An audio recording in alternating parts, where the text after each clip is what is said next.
sallallahu rabbuna ala nuril mubin Ahmad al-Mustafa sayyidil mursalin sallallahu rabbuna على النور المبين أحمد المصطفى سيد المرسلين صلى الله ربنا على النور المبين أحمد المصطفى سيد المرسلين وعلى آله وصحبه أجمعين وعلى آله وصحبه أجمعين الحمد لله رب العالمين والصلاة والسلام على أشرف الأنبياء والمرسلين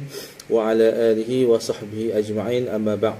Assalamualaikum warahmatullahi wabarakatuh. Sidang hadirin yang dirahmati Allah sekalian, insya-Allah kita sambung tafsir Al-Quran Suratul Baqarah ayat 58 sehingga 61 menggunakan kitab Al-Jalalain. Allah Ta'ala berfirman, A'udzubillahi minasyaitonir rajim.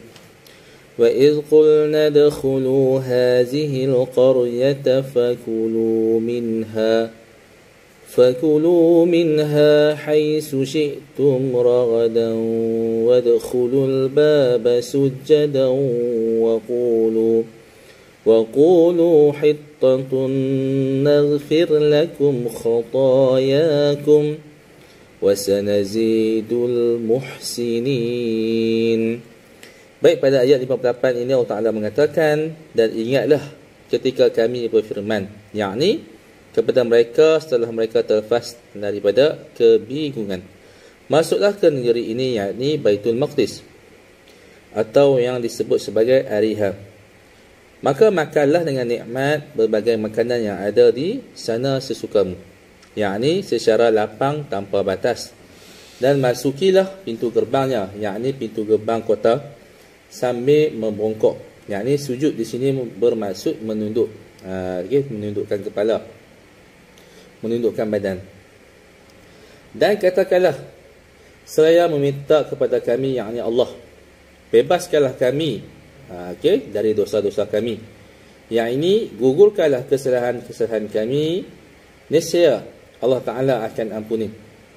Qiraah lainnya menyebutkan yughfar dan tughfar dalam bentuk mabni majhul, yakni kata kerja pasif, yang artinya dimaafkan kesalahan-kesalahanmu. Dan kami akan menambahkan kurnia bagi orang-orang yang berbuat kebaikan, yakni menambah pahala atas ketaatan yang mereka lakukan. Allah Ta'ala sambung dalam ayat yang seterusnya, ayat yang ke-59. فَبَدَّلَ الَّذِينَ ظَلَمُوا قَوْلًا غَيْرَ الَّذِي قِيلَ لَهُمْ فَأَنزَلْنَا عَلَى الَّذِينَ ظَلَمُوا رِجْزًا مِنَ السَّمَاءِ بِمَا كَانُوا يَفْسُقُونَ. Lalu orang-orang yang zalim, yakni orang yang zalim di antara mereka, menggantikan perintah dengan perintah yang lain yang tidak diperintahkan kepada mereka. Yakni mereka mengucapkan biji di dalam bulu dan memasuki pintu gerbang kota sambil mengesot. Mereka salah faham. Mereka bukan salah faham, mereka mengubah maksud ayat Al-Quran tu, maksud ayat Allah Ta'ala tu, mereka ubah perintahnya. Maka kami turunkan malapetaka, yakni seksa berupa wabah ataupun wabak penyakit. Bila segelintir orang yang zalim yang mengubah perintah Allah Ta'ala itu, Allah suruh masuk menunduk, mereka suruh masuk secara mengesot. Lepas tu dia kata dia letakkan biji di dalam bulu. Dia adalah bahasa-bahasa mereka, orang-orang yang terdahulu tu, dia nak alihkan perintah Allah Ta'ala tu, dia adalah petua-petua mereka yang mereka jalankan. Jadi maksud asal Allah Ta'ala turunkan tu tak tercapai. Mereka buat atas dasar nafsu mereka sendiri. Lalu Allah Ta'ala menimpakan pada mereka yang zalim tu wabak penyakit. Okey, dari langit kepada orang-orang yang zalim itu, kerana mereka selalu berbuat fasik, iaitu kerana mereka menyimpang dari ketaatan, sehingga sekitar 70,000 orang di antara mereka meninggal dunia pada saat ketika itu juga. Pada zaman Nabi Musa dengan buat main lah. Bila ada Nabi di hadapan mereka, mereka dah buat loya buruk macam tu. Memang tak lama lah. Memang bala Allah turun tu cepat lah. Cepat. Okay, baik, pada ayat yang ke-60 Allah Ta'ala berfirman, وَإِذِ اسْتَسْقَى مُوسَى لِقَوْمِهِ فَقُلْنَا اضْرِبْ بِعَصَاكَ الْحَجَرَ فَانْفَجَرَتْ مِنْهُ 12 عَيْنًا قَدْ عَلِمَ كُلُّ أُنَاسٍ مَشْرَبَهُمْ كُلُوا وَاشْرَبُوا مِنْ رِزْقِ اللَّهِ وَلَا تَعْسَوْا فِي الْأَرْضِ مُفْسِدِينَ. Dan ingatlah ketika Musa memohon air, yakni meminta hujan untuk kaumnya, yang kehausan ketika waktu mereka dalam kebingungan tu. Lalu kami berfirman, dalam kebingungan tu bermaksud pada satu ketika tu mereka tidak diberi petunjuk oleh Allah Subhanahu Wa Taala untuk keluar daripada jalan yang mereka sesat. Dimaklumkan yang diketahui mereka sesat. Mereka duduk dalam satu tempat tu juga, tapi mereka tak jumpa jalan keluar. Dia ada kisah yang nanti kita akan dengar. Lalu kami berfirman, pukullah batu itu dengan tongkatmu. Inilah batu yang membawa lari pakaian Nabi Musa. Pada ketika itu kaumnya lah kehausan. Jadi Allah Ta'ala perintahkan kepada Nabi Musa untuk ketuk tongkat Nabi Musa itu kepada batu. Batu tu dia ada kisah dia lah. Batu tu waktu ketika Nabi Musa AS tengah mandi, batu tu buat lari. Batu tu buat lari pakaian Nabi Musa. Okay, batu ini ringan, berbentuk segi 4, seperti kepala. Jenisnya marmar. Nabi Musa AS kemudiannya memukul batu itu, maka memancarlah daripada 12 mata air. Yang ini sebanyak jumlah kabilah Bani Israel. Setiap suku di antara mereka telah mengetahui tempat minumnya masing-masing. Bila Nabi Musa ketuk pada batu tu, terkeluarlah 12 punca mata air daripada batu tu. Sama dengan 12 kabilah puak Bani Israel. Israel tu pula dia ada puak-puak dia dalam 12 puak. Jadi bila dah keluarnya air daripada batu tu, 12 tempat punca air, mereka pun minumlah mengikut puak-puak masing-masing. Sebanyak 12 bilangan puak Bani Israel.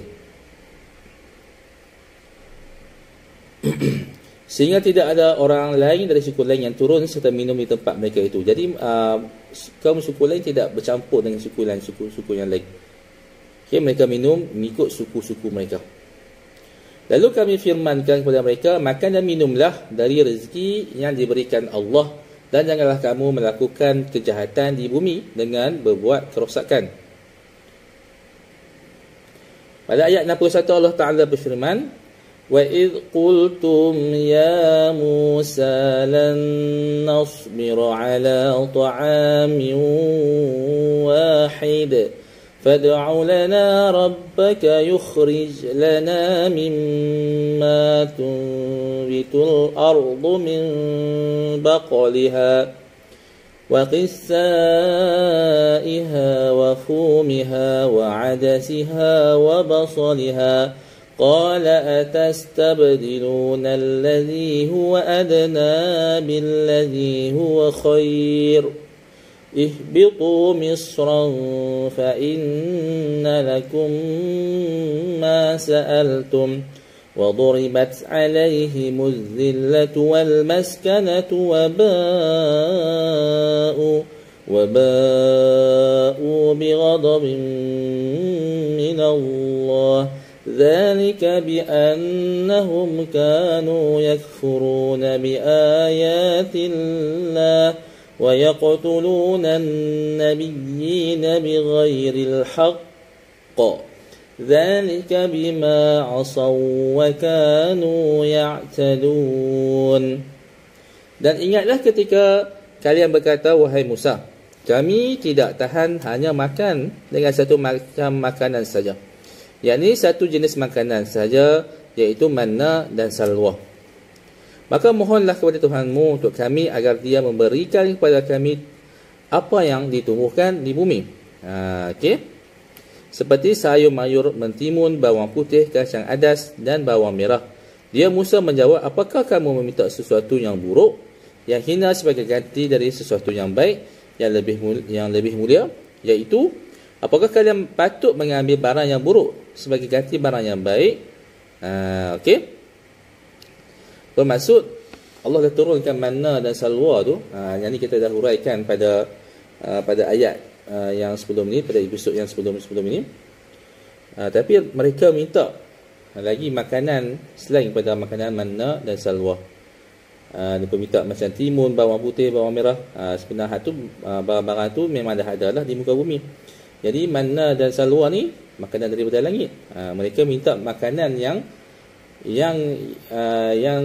biasa, makanan yang selalu didapat di muka bumi ni nak digantikan dengan makanan daripada langit. Jadi nak gantikan benda yang buruk dengan benda yang baru. Jadi macam mereka ni tidak mensyukuri nikmat Allah Ta'ala yang Allah turunkan daripada langit. Okey, mereka kata mereka boring makan benda yang sama. Sebenarnya mereka itu adalah golongan yang tidak mensyukuri pemberian daripada Allah Subhanahu Wa Ta'ala dan mukjizat yang ditunjukkan oleh Nabi Musa AS. Okey, namun mereka ingkar menarik permintaan yang mereka inginkan. Tapi mereka tetap juga nak teruskan permintaan mereka itu. Musa akhirnya berdoa kepada Allah, lalu Allah berfirman, pergilah ke suatu kota di antara kota-kota, pasti kamu akan memperolehi apa yang kamu minta. Allah Ta'ala perintahkan pada mereka, pergilah satu tempat, nanti kamu akan jumpalah apa yang kamu nak. Di kota itu seperti tumbuh-tumbuhan. Kemudian mereka ditimpa kenistaan, yakni kehinaan dan kerendahan, dan kemiskinan, yakni pengaruh kemiskinan seperti kelemahan dan kehinaan kerana perbuatan-perbuatan mereka yang seperti meminta. Okey, mereka hidup serba cukup. Okey, yang selalu menyertai alat cetaknya. Okey, jadi mereka ni hidup serba kuranglah, penuh dengan kenistaan, penuh dengan penghinaan. Mereka hidup dalam keadaan meminta-minta. Jadi Allah Subhanahu Wa Taala merendahkan martabat mereka itu sebab mereka akibat daripada perbuatan mereka yang tidak mensyukuri nikmat Allah Subhanahu Wa Taala. Dan mereka kembali mendapat kemurkaan dari Allah, yakni hukuman dan murka Allah. Hal itu lantaran mereka mengingkari ayat-ayat Allah dan membunuh para nabi. Okey, seperti Nabi Zakaria dan Nabi Yahya tanpa hak alasan yang benar. Okey, yang demikian itu kerana mereka durhaka dan melampaui batas.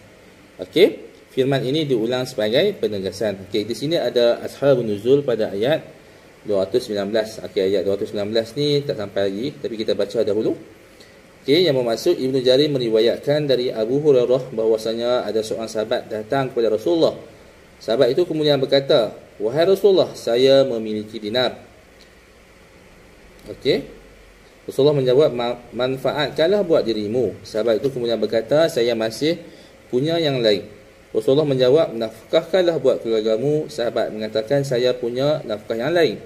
Saya masih mempunyai dinar yang lain." Rasulullah menjawab, "Nafkahkanlah buat anakmu." Sahabat itu menjawab, "Saya masih mempunyai dinar yang lain." Rasulullah pun menjawab, "Kamu lebih tahu apa yang kamu harus lakukan." Baik, itu nanti kita akan terangkan penerangan ayat 219. Okey, saya rasa sekadar itu dahulu tafsir ayat 58 sehingga 61 Suratul Baqarah. InsyaAllah kita akan sambung pada pertemuan yang akan datang, ayat 62 sehingga ayat 69. InsyaAllah. Wallahu ta'ala alam. Assalamualaikum warahmatullahi wabarakatuh.